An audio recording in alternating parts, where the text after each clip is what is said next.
The positioning is complicated because at the beginning they decided that we would stand slightly behind the doctor. Because the important thing is that the patient and the doctor can have eye contact and they can communicate. Because our role there is just to make sure that there's communication, that there's no gap in communication between the provider and the patient. Because at the end, the most important thing is the health of the patient. Okay? But the positioning has been changing a lot depending on what area you're in therapy. Okay? For example, I have to go to urology one time, and of course, you know, that's for a man. Sometimes they will request a female or a male interpreter, but sometimes that's not possible. Okay? But the patient said, I do not care, because the most important thing for me is my health, and I have to understand what the doctor is trying to communicate. Otherwise, you know, I will be at a loss. So in that case, you know, there is a curtain, and you can be on the other side of the curtain, no issue. He's on the other side with the doctor, and you are here. In that case, that positioning slightly behind the doctor does not work. You agree? The same thing that if you're going with the gynecologist, you know, the patients need privacy. So then you're gonna stay behind the curtain. I don't know if you guys do speech therapy here. No. Well, in the speech therapy, sometimes there's some exercises that the patient has to blow into a device. Obviously, you can be right behind the therapist because he's gonna be blowing. So then you have to be behind the patient. The positioning is tricky also if you're in a small office. Because usually it's three people, right? The doctor, the interpreter, and the patient. But sometimes if it's a little kid, the mom is gonna come in the room with them. And you know, it's a cultural thing that somebody's going to the doctor and the whole family comes, right? The whole entourage, right? But they can also be all going in. Because I don't know here, but some of those offices are so tiny, right? Very small. And they're like, oh my God, where do I stand? And if a doctor and nurse have worked with an interpreter, they usually tell you just go wherever you feel more comfortable. Okay? But it's important that you make sure that the patient is looking at the provider and not at us. Okay? Very, very important. How do we, I'm sorry to interrupt, how do we make that happen? How do we? Well, sometimes what I do is... Because when I interpret, the patient's looking at me. Okay. How, when you get to the encounter, do you introduce yourself? Mm-hmm. And what do you say? Hi, my name is Maria. I'm gonna be interpreting for you. That's it? Mm-hmm. Well, you can tell them my name is Maria. I'm going to be your interpreter. And I'm going to interpret everything that it is said. If there's something that you don't want interpreted, do not say it. If the patient doesn't want it interpreted, don't say it. No. Everything that the patient says is going to be interpreted. So you have to let them know that everything that it is said, you're going to interpret. Mm-hmm. Everything that it's said in the encounter will be kept confidential. Any notes that you take must be destroyed. And then I usually try to stay right a little bit behind the patient, not right next to them, because that's normal. They tend to look at you. Mm. And then I always tell them, please look at the provider, because technically we do not exist. We're just the voice of the patient. If a provider ever tells you, oh my God, I forgot that you were there, I didn't notice you were there, that means that you did your job really well, because they didn't even notice that you were there, right? Exactly.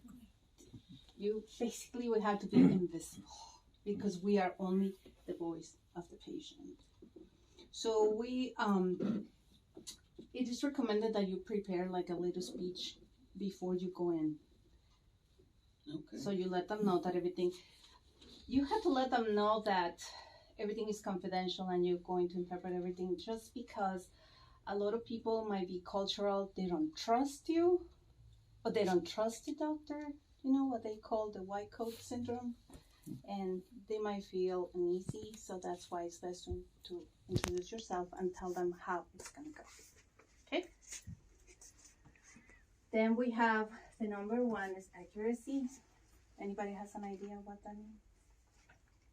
That we have to interpret the word exactly as is. It's very Not important. necessarily exactly, is the idea.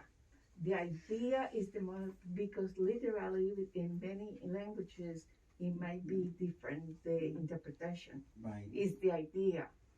Yes.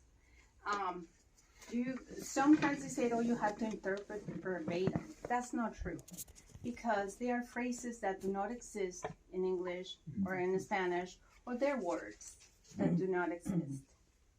For example, if antier, that's a word in Spanish, but it does not exist in English. What does that mean? It's The day before yesterday. Oh, 3 words. Or, yeah, how do you interpret clockwise In Spanish. in Spanish? En sentido de las manecillas del reloj. Yeah. 8 words for one. Right. Yes. Mhm. So, not verbatim, we're, like you said, we're interpreting the idea, but we have to stay faithful to the meaning, okay? We have to keep the register, you know. So, you have to keep the register of the patient and the register of the doctor, which, you know, the doctor could be here and the patient could be right here. But because of that, it's very important that you know slang, because there is a slang in English and in Spanish. And that's part of the testing. You need to know the way that people talk, colloquial ways of speaking. Because we can give them an example. Like, it's not the same to say, I have some money, that I have some bucks. It's different register. So you have to communicate it. Well, and then medical, I found la cintura. Me duele la cintura. It's like, what the heck's la cintura? You know, right? What? And so, what? Have you guys heard that? Yeah. And so, what is that?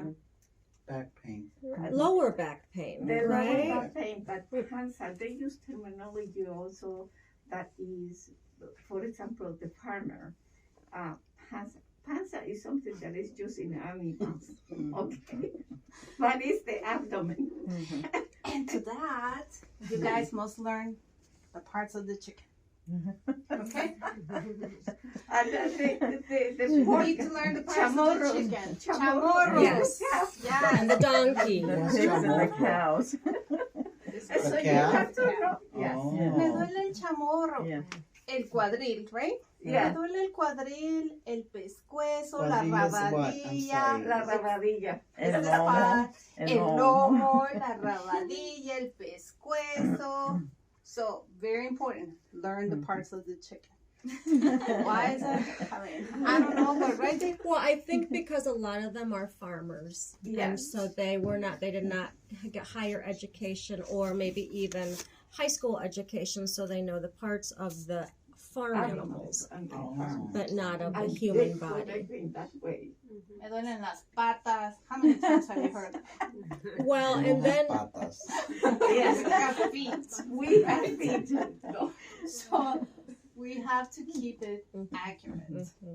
Okay? Faithful to the message, because believe it or not, that is also give the doctor an insight of the cultural differences and also the level of education of the patient. So that way the doctor will say, oh yes, I gotta lower the register. Right? So that's why that's very, very important. So I recommend that you really learn slang, the colloquial way of speaking. Like David learned Spanish in Ecuador. I'm from Mexico. Spanish varies in every single country. So that's why it's good to learn. I know it's a lot, but yes. If a patient is speaking like in a slang that might like signal like, oh, this person might have like farmed in the past, maybe doesn't have like certain like education, how would that be communicated to the doctor? Because I know we can't speak out of term necessarily our own thoughts toward the doctor, so how would the doctor know to like speak in more like simple terms that we can. You just have to interpret it as it is said. Okay. The doctor will say, "Oh, I don't understand that." Okay, so then that's when you will clarify. Okay. You always have to be transparent. So you have to tell the doctor, "I need to clarify with the patient." So always say, because interpreter is speaking. So the doctor or the provider knows that it's you, the one that is speaking, and that you're not speaking for the patient. Okay, so every single time get into the habit of saying, interpreter is speaking. I need to clarify. Okay, so make sure that you do that. I just remember a story. I think I've done like an FYI or something like that, or like in this language, this phrase is used, you know, as an English phrase, but it means there's no literal translation. But I try to let the doctor know that it's the phrase that they use. And make sure that the patient knows that that's what you're doing. Yes. If you have to clarify, you have to tell both parties that that's what you're doing. Because then the patient is going to say, "Oh, she's talking about me." And the provider is going to say, "What's going on?" Right? Yeah, I say, le estoy explicando al doctor lo que usted dijo. Yes. Sí. And let me tell you that one time I had a patient that the standard question is, are you sexually active? You agree? That's a common question now. How many partners do you have? This lady was probably 60 years old. So she was from Mexico. Imagine when I said, are you sexually active? What? What's wrong with this guy? Is he stupid or what? He cannot be... Hold on. So I had to stop her and said, let me communicate this to the doctor. Yes, tell him that. Hold on. So you had to take control of the encounter, right? Control. And then I told the doctor, this is what is happening. In our culture, to ask a woman of certain age if she's sexually active might be offensive. But tell her that that's a standard question. Okay? So then I told her, this is a standard question. Oh, okay. He should have said that. Okay. Let's move on. Right? So that's why. And then the confidentiality. Every time you have an encounter, you cannot talk to anybody about it. And like I said, we take notes, we destroy the notes. Okay? Probably you know about HIPAA. And it is required that you destroy everything. I don't know if you, sometimes when I work with agencies, there's a paperwork that I had to fill out because the provider has to sign. By HIPAA standards, I have to destroy that. I cannot keep them more than a year. I can keep it for reference, but then I have to shred everything. So make sure you do that. Just because you might write the phone number, social security number, names, addresses, all that. Okay, so make sure that you're destroying all that.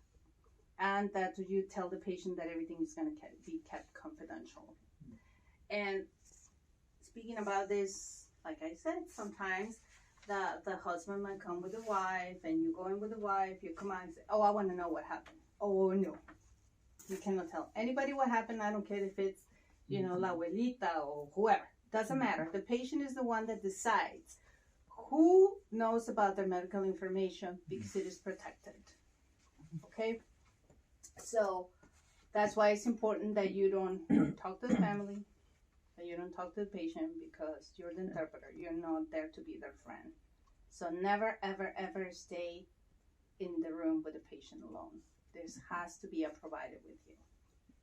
Okay? So if you get there and the provider's there said, oh, I forgot this. Let me go and get this. You come out and you close the door. Very, very important, because if you stay in the room with the patient, you know what's going to happen. What do you think? What should I do? Do you think this doctor is good? We cannot give out our opinion. Okay? So then you have to go out. There's been times when some patients have brought a friend with them, and they're willing to translate, and the person has told us, I will translate for her. But that is not a translation. Right. Because translation is written. Right. And then, but she says, I would prefer that you interpret. So, and I said, okay, well, we'll let your friend know that you're already in there and that it's taken care of. We cannot force the patient to take us as an interpreter. Mm-hmm. And that being said, I'm not sure if you have that in here, Ken, but there's an acknowledgement or a form that you can create that says that the patient declined the interpreter. Mm-hmm. So, do you have that form? You need to create one because when you go, and I go and, like my brother goes and I say, oh, but typical, right? I'm going to translate. Well, first of all, you're not translating. You're an interpreter. So right there and then they're not an interpreter. Mm-hmm. So I would say, oh, no, I want to do it for him because I know he's my brother. But the one, really, the doctor might say, I'm sorry, but I need the interpreter because there's medical terminology that you might not know. And it's not going to be beneficial for your brother. Now, the brother might say, no, but I want my sister. Okay. Then sign here that you decline the interpreter. Because later on they might say, oh, no, they didn't tell me that. But I was not there because you declined the interpreter. Okay? So make sure, if you don't have a form, I think that will help. Right? Yeah, that will. Yes. We don't have that. Oh, when I said that they brought an interpreter, it's a friend of theirs that wanted to translate, to interpret, but the lady preferred that I interpreted for her. That's what it was. Right, and then sometimes the person that they brought to interpret might get upset, but what can we do? Oh well. We have to be impartial, right? Yeah. We don't take sides. Okay, that's fine. We just their voice. So you have to be impartial. You cannot take anybody's side. You cannot give your opinion. You're just there to interpret.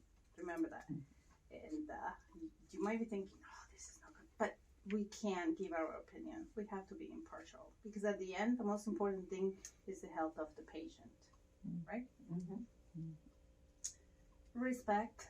So we have to respect everybody in the encounter, and that was a good example. You have to treat it with respect. I'm the interpreter, and I'll be very happy to do it. Many times they don't want you because they think they have to pay. So that might be the issue. So you might say, well, this is a free service that is provided by the clinic. I'm here to assist you. And then they might change. Oh, I thought I have to pay. Or they might come up to you, how much will you charge me for in the ring? No, it's a free service, okay? But always, I'm always very careful respecting the patient's privacy, okay? I'm really, really careful with that.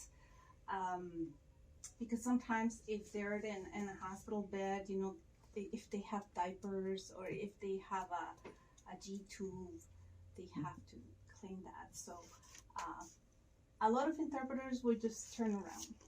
I know you give in the back, but if there's no choice, if there's no curtain, just turn and give them privacy. They're not gonna complain about that. That's what I do when Right. gynecology exam, but that they have to explain what is the spectrum, and the speculum and all the. Well, I turn around the door and keep hearing and interpreting for the doctor and patient. But if they go into the bathroom, I close the door and just leave it open a little bit, and I stay right there so I can hear. Okay? There's ways to do it. That's why the positioning thing does not work for every single encounter. And that's why there are fights about it, but it is what it is. You have to adapt to the environment and the setting. You need to have cultural awareness. What does that mean? Who knows? People come from different countries, have different beliefs. Oh, I'm sorry. You said Rose. I'm sorry. Go ahead. It's just that we are different backgrounds. Even though we are Hispanic, like I say, there is a different expression from Hondurans, Mexicans, Guatemalans, South America. They who have different expressions. So we Mhm. have to, and we have to see what is the meaning of certain things, because what we might think is okay, it might be obscene or something bad for the other people. So Yes, you have to be, um, you have to have cultural awareness, and many times you're gonna have to explain to the provider. For example, I'll give you what happened to me is in Mexico, the lemons are the green ones, but in the United States, the lemons are the yellow ones, right? mhm. So I was with a patient that had and speech problems. So the speech therapist give you cards like, okay, she put a tomato and a lemon, yellow one, and she said, show me the lemon, and she hesitated. She didn't see a lemon there because to her, culturally speaking, the lemon was green, Yes. right? Yes. So then, Boxy, I had to advocate for the patient. And I told the therapist, I think there's a cultural problem here. Do you have a green lemon? And she said, yes. I said, can we try that? Okay. So she switched it. I said, okay, let's just start all over again. And she said, can you show me the lemon? Right away, she said, here it is. And she said, oh my God, what happened? So I told her, this is what happened. In our culture, the lemons are green, not yellow. But at the same time, I had to advocate for the patient. I tell you one thing that it happens to my daughter here. One of the patients, he was giving the medication, and by mistake, you go like this. It was upside down, and then she started reading, and it says, "How she can read upside down?" So she asked in private to the doctor, "Did you see that she cannot read? How come?"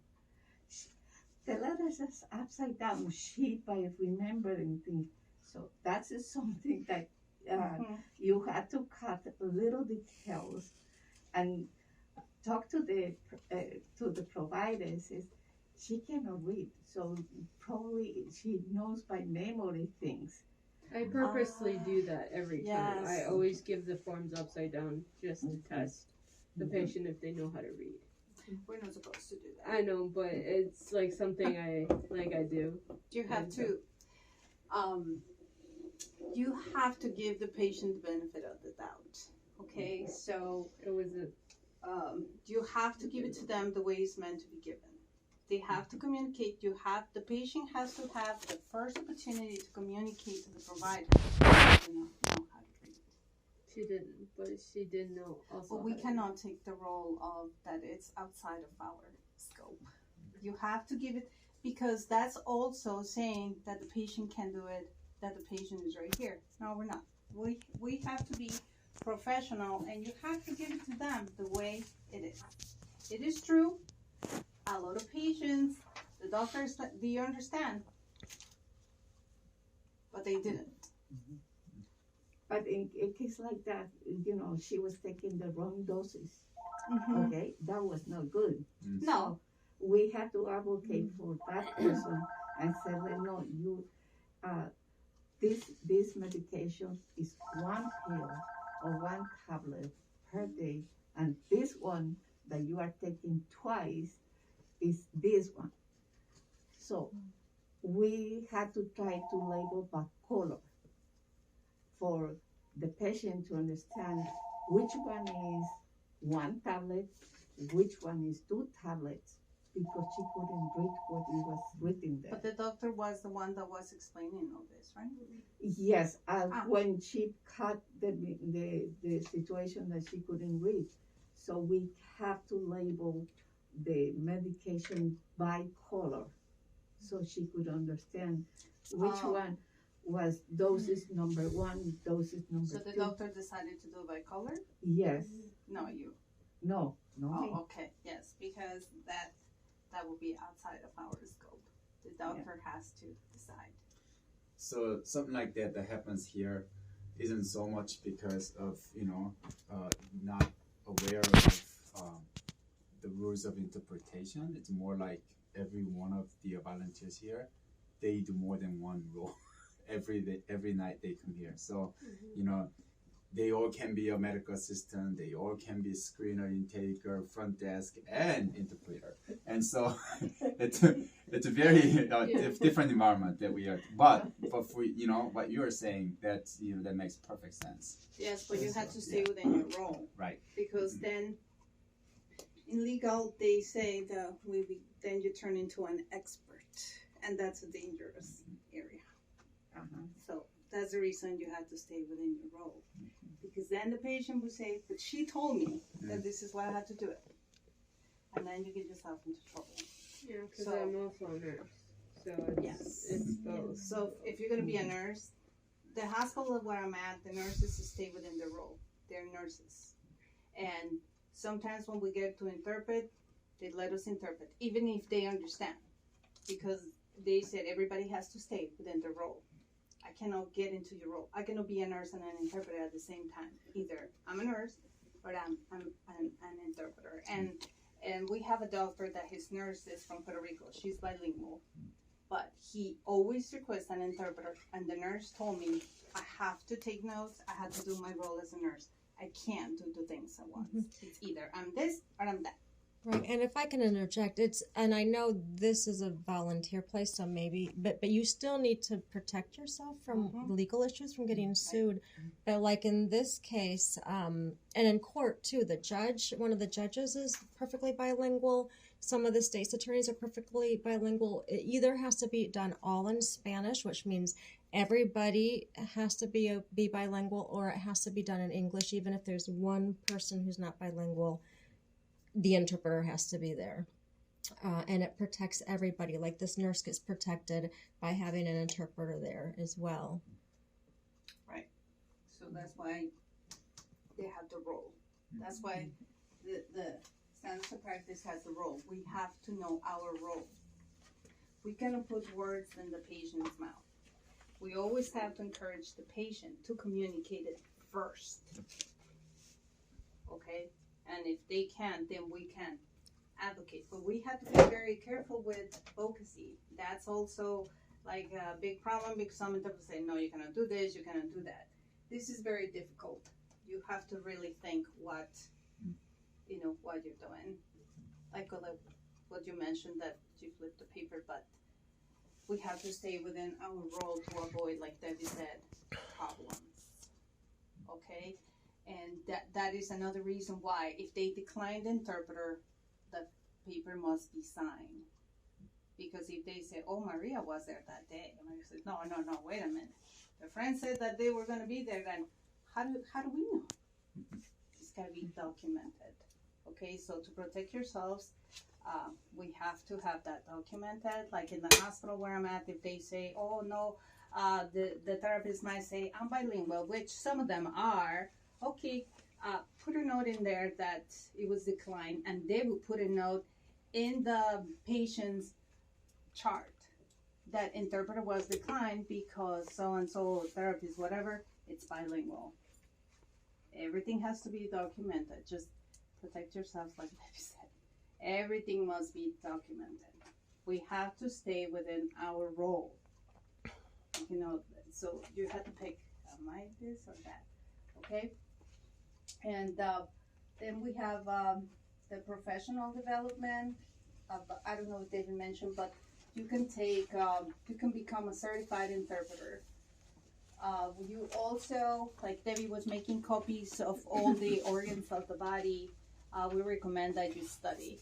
There's a lot out there because medicine changes every day. And I don't know all the areas here. The hospital that I'm at is highly specialized in physical therapy. So we do a lot of PT, OT, and the speech. We also deal with patients with aphasia. We do swallowing studies. We have a wheelchair clinic. So that's another animal, because you might think, oh, the wheelchair clinic. But there are many, many different types of wheelchairs. A wheelchair has a lot of parts. So I had to get the diagram of the wheelchair and learn it. Because if I go to the wheelchair, for a patient that needs a wheelchair, it's a whole floor that specializes only in wheelchairs. So imagine that. Yeah. Because there are different types, there are different kinds of patients, there are different cushions, all these things that I said, oh my God, I didn't know this existed. So that's why you have to keep on studying and have professional development, because you never know what's going to happen, what's going to come your way. And always, well, they didn't always carry our glossaries, but you can also have them on your phone. You can have the glossaries there, and if there is a word that you don't understand or something, always clarify.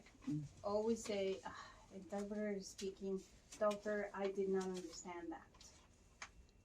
And then he will have to, I don't know how the providers are. Some of them are like, but it is what it is, because you don't want to interpret something wrong. Mm-hmm. Also on that, there are no omissions, no additions. You cannot omit, you cannot add. You have to interpret the message just as it is conveyed. No adding, no giving your opinion, no saying, oh, I think he meant this. No.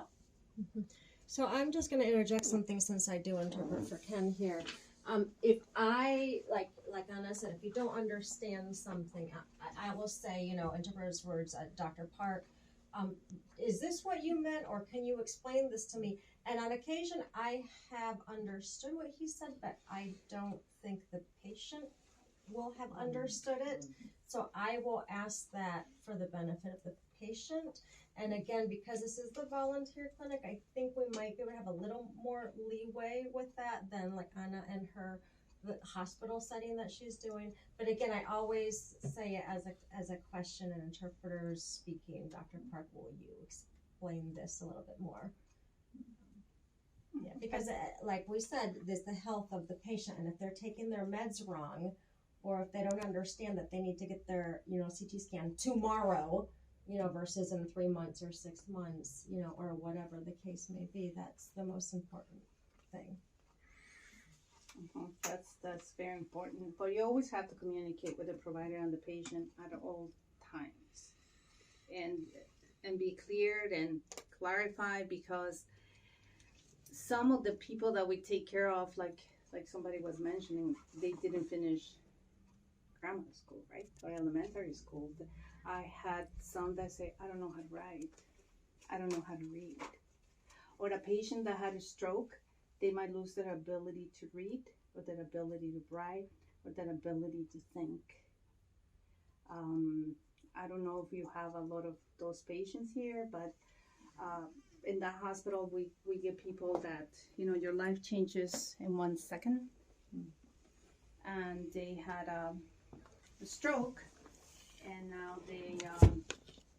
they were able to write, but now they don't. So that makes it more difficult, because sometimes they have the word, like sometimes you say, oh, I had at the tip of my tongue, but you cannot think about it, right? So for these patients, that's their daily life from the stroke. So that's why they're doing the therapy, to be able to overcome that. But everything is a process, right? Everything's a process. But you have to learn all these things, and to be, I think you probably advocate good for the patient here, but when all of you would be like on staff, right? Like on staff interpreters, right? Okay. Here, because, or you guys interpret somewhere else, or just here? I interpret elsewhere too. Oh, you do? Okay. At a pregnancy resource center. Okay. Because if you're a staff interpreter, you still have to follow all that, but you have sometimes a little bit of leeway because you work with the same providers almost every day. And they're pretty good at that hospital putting everything in the chart, but sometimes it happens that it doesn't. I had a lady that was in a wheelchair and her brakes weren't working right. The provider knew, but then there was another provider coming that didn't know. So the provider came and told the lady, could you please stand up? What would you guys do? You know the brakes don't work. Interpreter speaking. FYI. At that point, you had to advocate because Yes. what would happen if she got up? She would fall because the brakes weren't working. So that's a good. I want to tell you what happened to one of my friends because he told me that this happened. He was with a patient, and she said, "Oh, I want my husband to come in." So he went in, and that's another thing. He had to interpret for both. Sometimes you had to interpret for both. And the doctor told the lady, "I'm sorry, but you're diabetic." So he interpreted that. She turned to look at her husband and said, "Ya sabía que andabas con mi comadre Lupe." Oh my Lord. "No sabía." You know, like he knew that he was cheating on her. "No sabía." So I told my friend, "What do you do?" He said, "I started laughing. I couldn't help it." I said, "And then what do you do?" He said, "I excused myself." Interpreter stood up. And I left the room. I closed the door and I started laughing out there in the hallway. The provider got up, went out there and said, "What's going on?" He said, "I'm so sorry, doctor." He apologized. He was professional. Said, I couldn't stay there because I couldn't laugh. So quickly he got out. He was very professional. He communicated to him that he needed to. So he's outside and he said, "Look, he said, wow, what was she said? Let me explain to you what a comadre is. That's cultural, right?" Yes. He said, "And then this is what happened."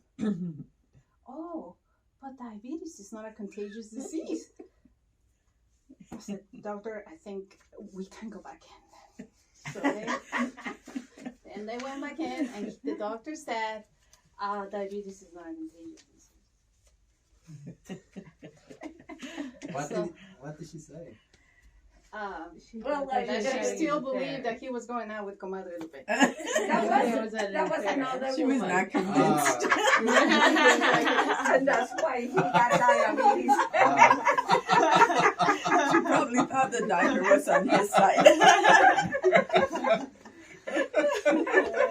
I mean, I'm going to tell you how many things, I'm probably there too, that they say something that you want to laugh, but you have to be professional. So I think what he did, he excused himself and got out of the room. That's good.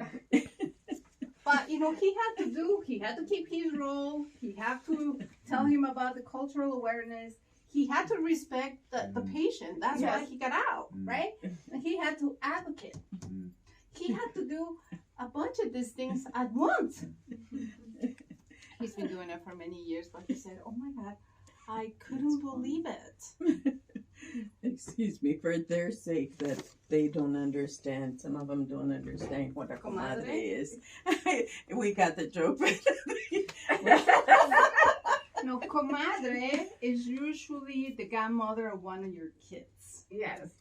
That's what it means. But if you have a very close friend, la You call me comadre. comadre too. Yeah, you could all could be comadres. They're Or el BFFs. compadre. and sometimes el compadre is also the godfather of the the child. But some of them won't say compadre, they would just say mi compa. Yeah, right. Cultural. Compa. Mi compa. So they thought, oh, so you were going out with my BFF, huh? So that could happen. We shouldn't. I'm sorry. I have a question. Yes. What do we do, like, when I've been in the room interpreting the doctor after he says, you know, all the important stuff about their health or whatever, he may say at the end, "So how is everything with you? How is your family?" Okay? And I've been in the room where patients will go on and say, "Oh, I'm really stressed out. My son is this and that, into drugs, and the wife and the 2 children are with me, and she's pregnant." Or she'll go on, right, saying she's depressed, and she goes on telling you her story, and it's very sad. I'm very emotional, and I teary up. I get teary-eyed right away. I mean, sometimes I've had to interpret for people where I have felt their pain. I've just felt so horrible, and it's hard for me to control myself. Should I step out? You can excuse yourself and say, interpreter needs a minute. Because that is true. It happens illegal, right, Debbie? You don't know what we hear. And I know. it's a trauma, because we as interpreters, I always say, I have to hear it twice. I had to hear it from the provider, and then I had to hear it coming out of my mouth, right? We hear it twice. Especially, I don't know if it has happened to you, but some patients use foul language extremely. Oh, Yes. yes. Yes. And some interpreters said, "Oh, I can say that." Yes, you do. Yes. Because that the patient is expressing how he feels, the emotions. Okay. Or we could say to the doctor or the provider, he said a cuss word. Would No, that be you okay? have to interpret We have everything to that say it the says. word? You. Accuracy. Oh, Lord. Okay. The role of us as interpreter is to interpret. There is a gap. We are bridging the language gap. Okay? So we have to interpret everything as they say it. I had a patient that said, "Eché un pedito." You have to interpret that. If they cut a little fart, that's what you got to say. Or they can use, HP. It says HP is in Spanish, hijo de puta, which is son of a I gun. heard anybody told me HP. HP. Yeah, it's more Abbreviation. educated, but abbreviations, they use abbreviations. Hijo de puta. Well, Yes, so it's- but son of a gun. whatever they say. It's just a Yes. pistola. I'm sorry. And So you that's have an to expression from Mexico. This is something that is cultural, because in South America, HP is common, and hijo de pistola, and there are other expressions in Mexico. Yes, I had one where the therapist said, "Can you give me tell me the names of 10 animals?" And for some reason, I don't know what it is. They all say snake. They all pick snake. And then the therapist said, "So what happens if a snake bites you?" And the answer was, "Yeah, te chingaste." So that's exactly what I said. And the therapist started laughing and said, "Oh my God." His daughter was present and she said, "Dad, please." Right? Oh, my gosh. And we had another patient that 75% of the time he spoke, it was a slang. 75%. So we have a Colombian interpreter that can't do it. He's from Mexico, and a lot of that I do not know. So I cannot interpret for this patient. And that's another thing, okay? You have to be professional, and you have to admit, I cannot interpret in pediatrics because, like you said, it really gets to me. I don't feel I can do a good job. Don't feel bad. I would say that to the provider. Right? Yes. Not the patient. I'm sorry, to the provider, but I have to excuse myself. This is, I'm not familiar with the terminology. This really affects me. They give us example of an interpreter that had a miscarriage. Do you really think she wanted to interpret mother baby? No. GI? No. So she excused herself from all those. So you can do. I had colleagues that they don't interpret in mental health because they say it's like you're in prison. Well, yes, because you go, all the doors are locked up. I don't know if you have interpreted mental health, but all the doors are locked. and you're inside. So if something happens, you're inside. Okay? I don't know why, but when the sun goes down, the patients change. Mm-hmm. I really don't know, but I've been in mental health where they have gotten rowdy, tables thrown, chairs, security comes, and they always protected me. I have no issues. They tell you go in there, close the door. You're to stay there, and that's what you have to do. Okay, especially security gets cold. So some interpreters say I do not do mental health, and that's okay. That's fine. You can say I cannot do this because of I can't, or I don't know the vocabulary. I don't have experience. No, it's fine. So you can decline according to your sensitivity. Yes, because you don't want to be in there. Like you said, you get teary. Right away. Oh, right away. Well, I guess Debbie and I are used to a tough. Yeah, there is a lot of PTSD with interpreters. Yes. Especially immigration and criminal that they're finding. And so you do have to know your limits. Yeah, at the Pregnancy Resource Center, we have women that are abortion minded, and of course we're pro-life, and it's when I've had to interpret, it's difficult sometimes. Impartial. You have to be impartial. That's a very good example. You have to be impartial. If you find yourself in a situation that you know you cannot be impartial, you have to decline. You have to decline because you cannot judge that person. Oh no, because you don't know the reasoning behind it. Right? So you have to be impartial. See, in every single encounter, we're gonna have to keep all this in mind. I know it's a lot, and the trauma that we go through, it's real. It's real. So the other thing that we recommend is like if you get out of one of those assignments that you said, "Oh my God, I'm really gonna die," you can talk to the other interpreters and say, "Today I really have a very difficult." I'm the only one that speaks Spanish out of probably Here? 30. No, at the Pregnancy Resource Center. Well, then you can reach out to somebody else and say, "I had a very difficult day." You have to talk to somebody. You have to let it out. Don't let it stay there, because the truth is we hear a lot of horror stories. I mean, we really do. I don't know if you ever work at the ER. Did you ever? Oh, Can imagine. oh my God. I did once, and I had the family. I had to pray for them because the person was hit by the car. He died there, and the whole family was. And I had to go and pray too with them in Spanish. That's difficult. Yes. If you have to interpret for a prayer or for a priest at a hospital, Yes. what I do is, can you please give me a copy of what we're going to talk about? Oh, what do you want that? I need to prepare myself. Because interpreting Bible, it's difficult. Very difficult. You have So- to know both. Yes. Yes. So then I have to, I request a copy of everything in advance. In court, I said, can you please give me a copy of whatever the judge is going to do today?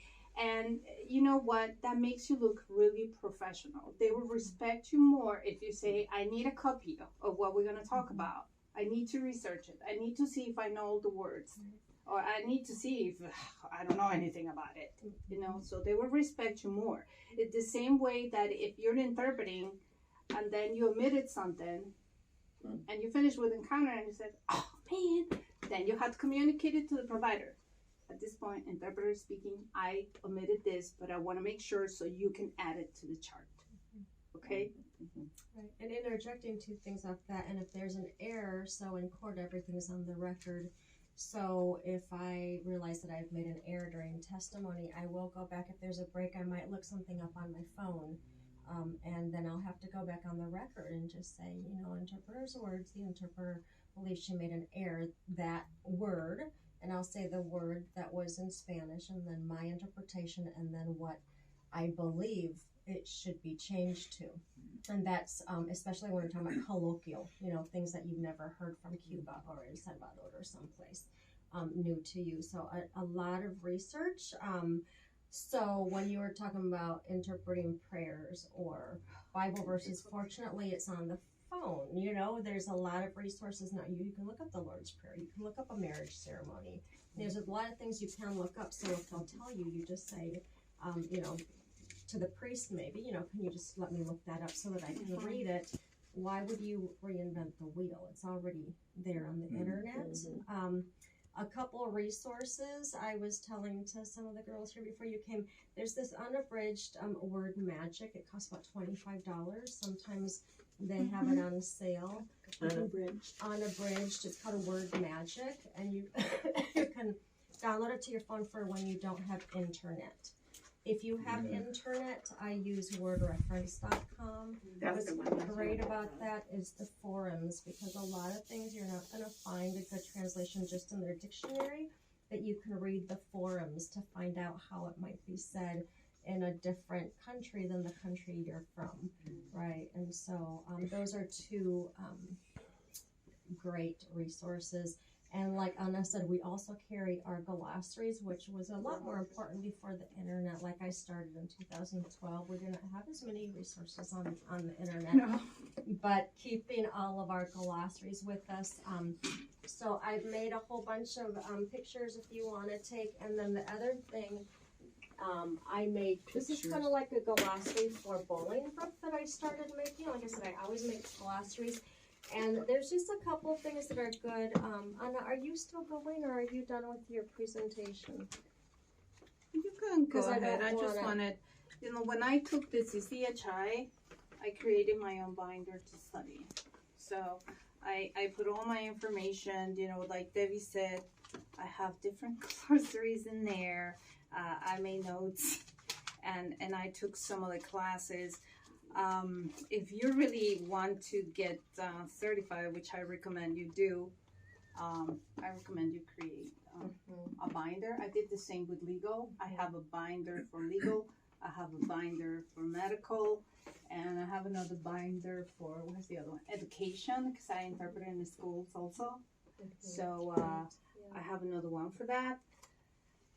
There's a lot of glossaries, right? And there's a lot of good ones. I don't know, I think that I kind of also sent you guys like 4 videos that I had suggested. There's some really good ones. There's tons more videos on YouTube. And the more you can take, there's free classes on YouTube, the better. So things that I learned, yes, they're free on YouTube. There's tons of them. Just look up interpreting. Look up medical interpreting. Okay. Yeah. What's it, the California School of Interpreting? SSCI. Southern California. No, Wagner. Nestor, look up Nestor Wagner. So, one thing I learned was, if you say, what condition do you have? What medical condition? So, what would the Spanish be for medical condition? Condición médica. No. Enfermedad. Enfermedad. ¿De qué padece usted? Right? Or afección. So, heart condition, afección. Right? Kidney condition, afección renal. Liver, afección hepática. Skin condition, enfermedad cutánea. So depending on which condition it is, it's either afección or enfermedad. Trauma. So what is a psychological trauma? How would you say that? Trauma psicológica. So that would be trauma. But what if it's a physical trauma? Trauma físico. Traumatismo. Oh. Right? So there's some little things you want to make sure not to be using Spanglish. What about, there's another one, physical therapy is? Physical therapy. Physiotherapy. It's not terapia física. So there's, in these videos, you can learn a lot of this glossary, so you're not using Spanglish. And maybe if somebody's been here for 20 years, they will use Spanglish and they won't know the Spanish. Yes. And then you kind of have to follow their lead, right? Yes, like they use terapista instead of terapeuta. Mm-hmm. But Right. like the MRI, you know, So the do- resonancia magnética. So do we go with what they are accustomed to, or do we use the proper? Well, most people are used to MRI. Well, they call it MRI, but that's the MRI. And the doctor said, you have to get another MRI. So, el señor usted tenemos que hacerle otra resonancia magnética. Pero yo pensé que me iban a hacer un MRI. Yes, that's what we're doing. Right. So what I try to do in court is follow their lead. So if you're talking about, so you know those pallets, wood pallets, right? Paleta. They'll what say they use. paleta, They right? do. Well, but what's a paleta? Right. Right? Yeah. Right? So usually in a workers' compensation case, they'll say paleta, right? And the forklift. Right, and so then I kind of just follow their lead, right? But one time I was in court, right, and he said, you know, what do you do? And he said paleta, so I said, you know, like the wooden things, right? And he's like, no, helados, you know. So you know, you can't assume, right? Yeah, never assume. You just Never have to assume. like follow their lead in a sense. But I always, if I'm the first one to say it, I say the correct Spanish, and then I see what they're going to use and what they understand. Right, and then, you know, we have another term in interpreting that is called cantinfleando. Everybody knows cantinflas? Cantinflas, Yeah. Mario Moreno. Yes, because, so when did the pain start? Bueno, fíjese que lo que pasa es que yo me levanté, ¿no? Entonces dije, bueno, pues voy a tomar mi desayuno y me bajé de la cama y me puse mis zapatos. Y después dije, ¿cuál era la pregunta? That happened to me. Okay, so that's what we call cantinflando. When they ramble on and they do Never not answer answer the the question. Now, you have to interpret all that. And then the doctor is going to look at you, what the hell is going on? That's another cultural thing. Like if they ask, no, but when did that start? Para allá voy. How many times have you heard that? Para allá voy, espérame tantito. You know, because that's what they do. They, sometimes, I don't know, they don't hear the question, or they say that we hear what we want to hear. You think so? Yes. Yeah. So sometimes the judge will say yes or no. Did you? Or, you know, I want a one-word answer, you know, when somebody gets going like that. Yes. So, Quick question. Yes. I'm assuming some of the students, or you know, even you guys might go into professional interpretation at some point, possibly. So if you run into a trauma and you kind of recommend it, or you know, maybe you could talk to someone. Now, how would you do that? Like in your case, how did you kind of deal with that without the breach of confidentiality? Because you want, you know, your friends will say like, "Oh, so what happened?" Then you're kind of like forced to, or encouraged to like share. Without sharing, it's kind of, how do you? well, you cannot Yeah. mention any names. You cannot mention any condition. You cannot mention the hospital. You cannot mention the date. Nothing. Nothing. Just general. But I was in immigration court and I had a very difficult interpretation, and it had to deal with a nurse. So medical came in handy. But it sounded like a narco show. I swear it was. Like I was watching a narco show. She was in tears. You know, she was crying so hard that it was getting very difficult for me to understand that I was going to ask the judge to stop. But at the same time, I made the effort because it was very difficult. And then all of a sudden, the judge said, "Stop. I heard enough." And you know, when I was leaving, the attorney told me, "Thank you very much." And 2 respondents were outside. When I got out, they told me, "God bless you." So, you know, that made me feel so good. But at the same time, I was replaying the movie over and over again. And then I went to have my paper signed, and another interpreter was there. And she looked at me and she said, Anna, do you have one of those? I said, yes, I have one of those. And she said, are you taking the train? I said, yes. Well, me too. Let's walk together and let's debrief. She works there, but I didn't have to tell her who it was, what case I had, nothing. I just said it was one of those, like I just told you. It was a difficult one because it was like an armed movie. She said, oh, one of those. See, I said that and she understood, and we talked about it. And sometimes I get home and my husband's like, no, not now. Not now. Me too. I need to. Which my husband also has a difficult job. But I said, no, not right now. He said, okay, I need, sometimes I watch a soap opera, only one, because that helps me keep up with the slang and the language. It really does. And I watch the narco shows, and believe it or not, some of the words that I have learned that I have to use in real interpretations. So I do recommend that you guys take a show to keep on top of, because the language changes all the time. And I don't watch something from Mexico. No, I watch Colombia, I watch Spain, I watch different countries. So I know. Sometimes my husband says, can you tell what country they're from? I said, many times I can. I know. They're from Argentina, or they're from El Salvador. Spain is really easy, right? Or they're from Chile. But you have to watch. I always recommend that you watch a show. I also read a lot, so I recommend that you read. Because the more you read, the more you will learn. Any particular show you recommend?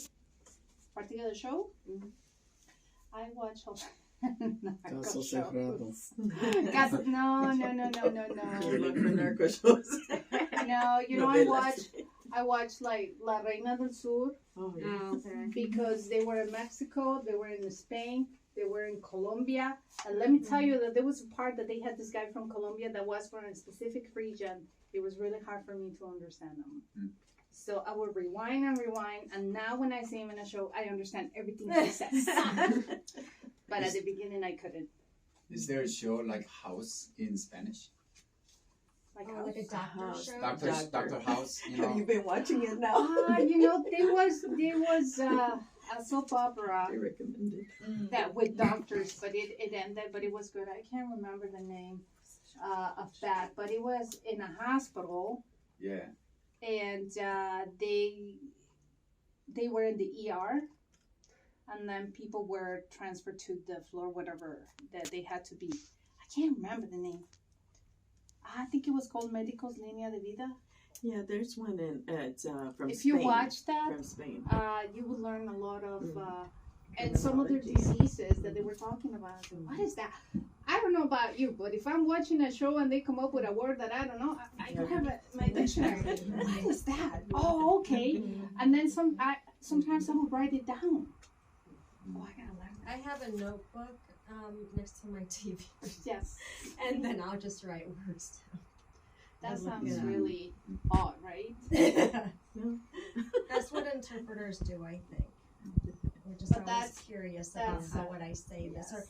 idioms. If you hear an idiom in English, and be like, how do you say that in Spanish? Like, if you don't know, go look it up. That's how you learn.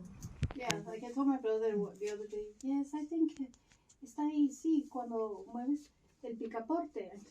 What is that? I said, well, it's this, but it's like the round one. It's la manija. The other one is el picaporte. Yeah. And he was like, oh, what's that? My brother told me that we interpreters are a very particular kind of person because he said, you guys think like this. It's like somebody's talking and the other one knows what they're going to say. And the other bad habit that we interpreters have is we mix the languages, right? We speak English and Spanish, and we should not do this. Well, it's not really Spanglish. I think, Spanglish would be like aseguranza, soy chirroquero, like the ones that do roofers. Rufero. I had somebody that said, oh, what do you do for a living? Oh, are you a roofer? I señor, usted pone techos. No, yo soy rufero. El yardero. El yardero. Mira la guachatería. Voy a comprar las Going to the groserías. laundromat. Groserías es groserías. Groserías, yeah. Groserías. Yes, yes. So, Parquese allí. oh, in Guatemala, they actually is called parqueo. Right. Parqueadero is called in And it's Guatemala. wrong, it's supposed to estacionamiento. Yeah, but in Guatemala, it's Yeah, called but it's parqueadero. parqueadero. So Yeah. that's another point to Yeah. make is that language is fluid. Even like in Britain, the word color, COLOUR. The word color here, COLOR. So it's not, Britain's not wrong, we're not wrong. You know, language is always evolving. And so we want to be correct, but we also need to facilitate communication. And if the Mexicans in Chicago are using a word that's not used any place in Latin America, but that's what they understand, that's what we use.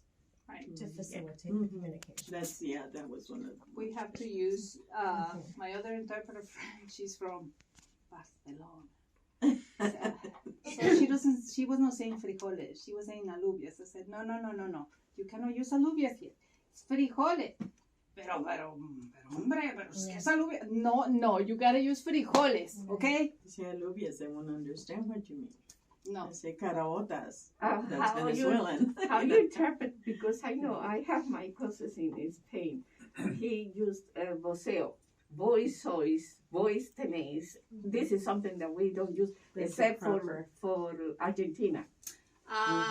The Guatemalans and the people from Honduras will use Yes, the they voice. They do. Guatemala. Yes. Yes. Yes, they do. Mm-hmm. Yes. Voice. The voice. Your boss, yeah. So one of the challenges when I talk to the patients, don't speak English and have an interpreter, is like you said, when they start rambling and saying a lot of things and like somehow unable to really to like redirect them. What would be a good way to kind of refocus and encourage them to able to kind of like come to the conversation? Is there a role that the interpreter can play in that, or is that something that the provider needs to kind of catch in? When you introduce yourself, you can tell them, if I raise my hand like that, that means that you have to stop so I can interpret. Yeah, it happens quite often. Oh, And then I say con permiso. Le pregunto so and so, and I'm like, maybe I step boundaries, I don't know, but I say con permiso. El doctor quiere saber esto, which I've already asked the question, but then they come they go ramble on and ramble on. And they're pretty good. Mm-hmm. Mm-hmm. Or sometimes, in court it happens, and because we had the headsets, permítame. Continue. So there are certain sign languages that you use. Yes, you let them know. If I go like this, that means you have to stop so I can interpret. Mm-hmm. And another thing that I tell them, do not answer until I'm done interpreting. Mm-hmm. Okay, that's very important. Mm-hmm. And sometimes you have to remind the provider too. Yeah. Not yes. So you can do that. We usually go like that, and people will stop. Yeah, and we're pretty good because sometimes he'll ask certain questions. Dr. Parker will ask certain questions and go a little bit longer, and I'm like, I just raise my hand or a finger, and then he stops, and then I ask the question. Right, and that's part of the certification. There's 3 modes of interpretation. Okay, we can do simultaneous, consecutive, or sight. Like I said, sight is not used that much, but the consecutive, it takes years to master that, but you learn symbols so you can interpret the longer segments. Mm-hmm. And simultaneous, well, they don't do but medical, usually we don't do simultaneous, unless it's a conference. But, Question? Yeah, I just had a question. Is it okay? yes, sure. You said don't add or omit anything. No. It's If like a the- Bible. No, just no, like don't it's like a comment, no. Like the Bible. Yeah. But like if the provider or the patient is just telling you something that's completely off topic, like meant just to be between, like, do you still need to? You have to interpret everything that it is said. You have to. Everything that it is said. So you can also remind the provider that if he doesn't want it interpreted, he shouldn't say it. Because you have to.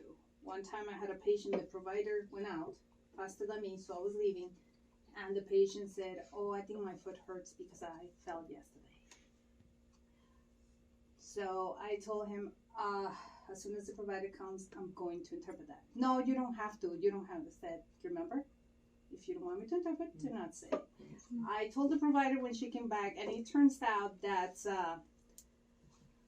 CNA put the person in the bathroom, right, in the chair, and stepped out. So he slipped and fell. It was not documented. Oh. So when I brought it up, they started the investigation, and they discovered that that particular CNA did not document when he or she should have to. And the patient says, ya metiste problemas alguien. No, I did not. Hospitals and clinics have protocols that must be followed. And if this person is not following, and everything has to be in the chart, because what if he got worse? He could sue the hospital. But actually, you were advocating for the patient. And I was also being impartial, and I was also communicating everything, and I kept my role as an interpreter. He said that when I was going out, I indicated to him it has to be interpreted, and I went out. It would not violate your confidentiality because you explained to him from the very beginning that everything that he said would be interpreted. He was a very difficult patient. We had him for like 6 weeks, and he was very, very difficult. And you really had to be professional and keep your cool with him. And towards the end, he was asking for me. He wanted me to interpret for him. He didn't want the other one. Maybe because, I kept my role. I did not become his friend or anything. We had another patient that he wanted you to go to his church. Oh, we have Christian church. And one of the other interpreters, he told me, I told him, gracias a Dios soy ateo. I said, you did not say that. And he said, I was just joking. Well, yeah, because you can't, because that would be not having respect for the patient. Yeah. So, sometimes you would think, but just think, don't say it. Because we think a lot of things, right? For their sake also, if they didn't understand everything, did you understand what she said about, by the way, I'm an atheist. Thank God. Thank God Thank God I'm I'm an an atheist. Oh, no. Any other questions? Yeah. I have a question. So, and sometimes like the patient likes to like make small talk while the doctor is like writing something down. Like for example, last night they asked me like, "Where are your parents from?" So like, what would be the procedure in that case? He said in Spanish, right? Yeah, he asked me in ¿De dónde Spanish. son tus padres? And then I will say, where are your parents from? In English. And would I answer the question? Like, You're not answering. You're an You're an interpreter. interpreter. Oh, okay. You are not You are that. interpreter. But what if the patient is asking the interpreter Well, where are her parents That's what from? she's saying. Everything she says. Yes. Everything they say, you have to So interpret. you don't answer the question. Of course not. No. You're not their You're friend. not engaging with the conversation. Our role They is don't look to at you like interpret. And they are there for their doctor's appointment, and you don't That's right. want to distract It's from not that. This is your related doctor's to appointment. the appointment or anything about That's health. good. It will Yeah. just cut the Exactly. 20-minute appointment into 10. Right. Right. And That's then, what we need. I know it is annoying, but Yeah. because sometimes I have therapists that step in and out of the room 5 times. So that's what I do. I step in and out of the room 5 times. And on that note, avoid being trapped. Okay? By what I mean is, Get up. one of my friends went in the corner of the room, there was the bed, and then they brought this, and then the IV and the GI, the Foley bag, the table, da. And she's at the corner, right? And then the brother said, oh, I forgot something. I'll be right back. And she's like, oh my God, she was trapped in the corner. She couldn't leave. And she said, that will never, ever happen to me again. And she's been interpreting for 20 years, but she said, I never thought this would happen, that they brought all this thing. I never thought she was going to leave. And there I am, trapped. And said, and what do you do? I pulled my phone. Like, and that's the other thing. Always carry an notebook. Because in case of emergency, you're writing something. That's what I was going to say, that if they start a conversation, discúlpeme, let me write it down, déjame escribir, you know. And that's right why never, ever stay alone with the patient. Never. Never talk to the family. I don't care who they are. You cannot talk, because that is the reason why they tell the patient, who do you want us to disclose your medical information with, right? And I don't know, but in many hospitals, they want women to go with the provider alone because they're asking them, is there any domestic violence in your home, right? Are you getting that here? And the husband wants to be there because then they will look at them and she goes, no, right? Question, Dr. Park, did you get that code of ethics that we sent on the email to print out? So you'll give everybody a copy of that before we go? Okay, and then, because we're talking about ethics. Oh, yes. Too. And then any questions? That was a good question. Any other questions? You don't have any other questions, Debbie?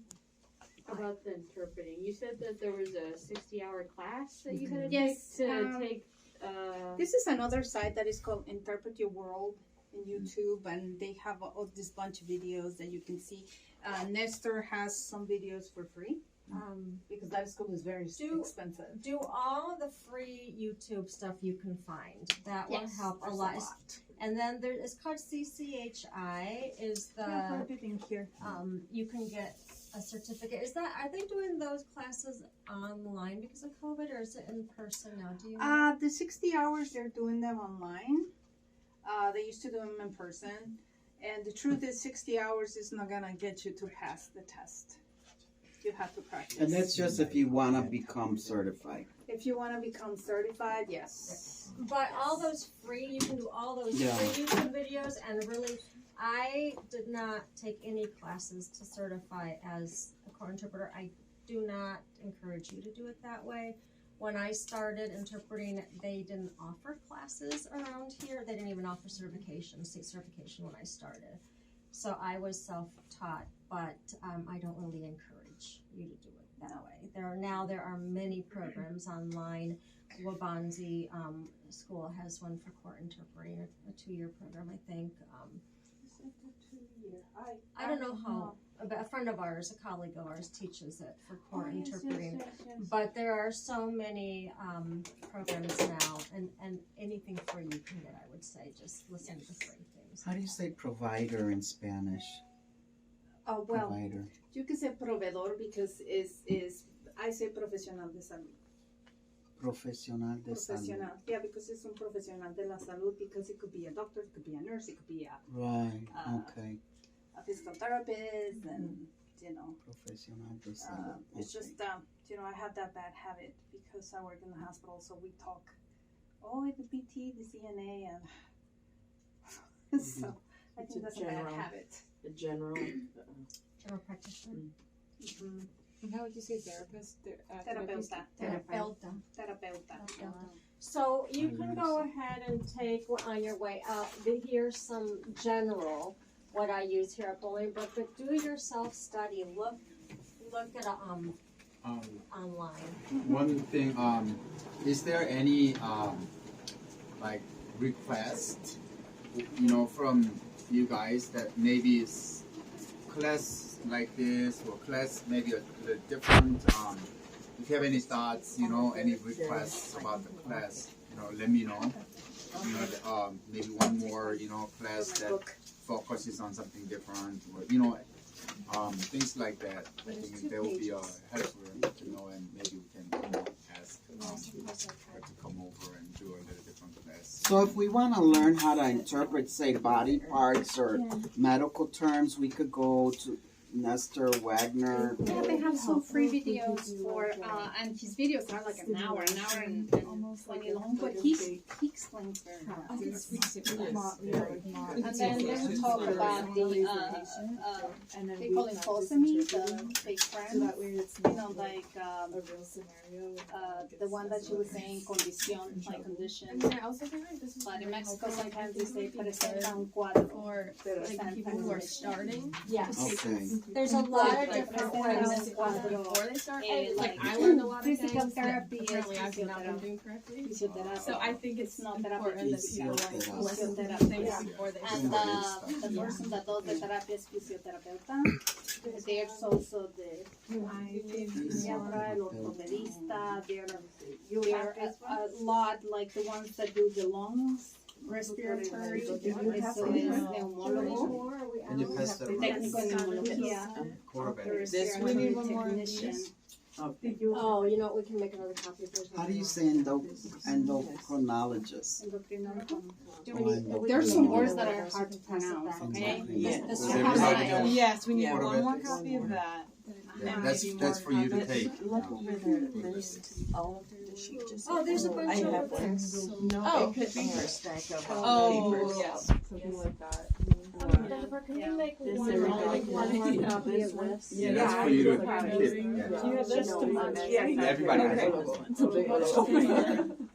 Yeah, I feel sorry for them because But you know, Spanish if is not. you really want to make interpreting a career, it's really good. It's People very want to rewarding. take But those. once you start Just getting go certified, you will have more work than what you can take. Right, Debbie? Debbie and I work a lot. Certified interpreters are very hard to come by. If you get your certification, especially for court, you will be turning away jobs every day. Yes, Debbie and I. If you are not certified, you will not be turning away jobs. And if you have both, you know, the legal and medical, It's a magic bullet. it's magical to get work. I mean, we could work 7 days a week. I believe it. And well, David likes working more from home, but David doesn't travel anymore, but I do travel for work. Especially if you don't mind traveling. I don't. She gets a And lot of work. travel expenses are Yes. or compensated. Yes, That's that's really nice, for yeah. court interpreting. And then if you become a conference interpreter, good money to be made. So aren't there enough No, interpreters in New not York certified. that you had to fly there? Right. Because you have to be certified. And there's so many Hispanics in Right. because you have to be The certified. That's right. That's certification right. That's a separate one though. test has a Okay. 20% pass rate. Which one? The immigration one? Illinois State certified. No, that's 10. 10% pass 10% rate. passing rate. So that's why I say if you're interested, take a class. Why because is it's it a so lot of money difficult? To not pass. Is it Because consecutive interpretation, it's very difficult because you really have to learn to take notes. And that takes a few years of practice. Because there's symbols that you can use. I don't know if you use symbols I that can't do refer- symbols. I do symbols. I For do example, classes, to I me, can't do- yeah, this pretty one much. would be that's yeah. at the beginning and that's at the end. You know, like yes. And then for me, that would be the court. But if I add this, that's the judge. And this you can. Yes. There's free classes. There are free YouTube classes on that for too. symbols too. Tons of free It's classes. okay. If you're Don't forget interested, the just symbols. do the free stuff. I Yeah. don't use the symbols. I cannot do it. I just have to write it all out. That's like shorthand, right? Yeah. Like when Yeah, no, not really, because you just have to have good memory. Because, for example, if the doctor said you have 3 options, well, you got option 1, option 2, and option 3. No. Well, for example, if he says it's gonna be 3,000, I will buy 3, and then I put a 3 right above, and I know it's 3,000. Yeah, I would write 3K. Or if they say, oh, at the beginning of 2021, you know, but if you look at Debbie's notes, my notes, and other, they're not the same. Your notes are not supposed to be readable as soon as you're done interpreting. Yes. They're not. Now mine are because I write a narrative. but I do it the wrong way. It works for me, but every instructor will tell you it's And the you're wrong just that way. quick that you can just. Yeah. Yes, Yeah. yes, and you just have to, if you have your paper, Nestor would also show you, but let's say this is your paper. You have to divide it in half. Okay, and you will write your idea here, you write another idea there, and you can separate. When you finish one idea, you separate. Another idea, you separate. When you interpret the first idea, you cross. You interpret the second one, you cross. That way, you know that you already said this, and your eyes will flow. Otherwise, you're like, oh my God. Because the worst thing that could happen is that you're taking notes, and then when you're going to interpret, what the hell did it say? But you have to pay attention. You got to listen because everything is like a story. So you have to listen, and you just got to put words to make you remember. I mean, it sounds weird. It is weird, right? But it triggers your memory. You don't need to write everything. You just need, but sometimes there are a lot of numbers. And you always want to take notes in the language that you're hearing them. So if I'm hearing Spanish, I take notes in Spanish. I don't interpret while I'm taking the notes. So these are things that you can find on the free. Sometimes my YouTube. notes are Spanish and English because I don't know how to Whatever works for you. say it, in English, like in church, my journal, when I take notes, Yes. Spanish and English. That's another animal, but if you want to do it, that's the route you go. Well, let's give them. Yes, thank you so much. Yeah. Thank you so much. Yeah. Thank you for coming. Learned a lot. Saturday. And Would it be paparazzi. okay if we take a group picture in front of the sign before we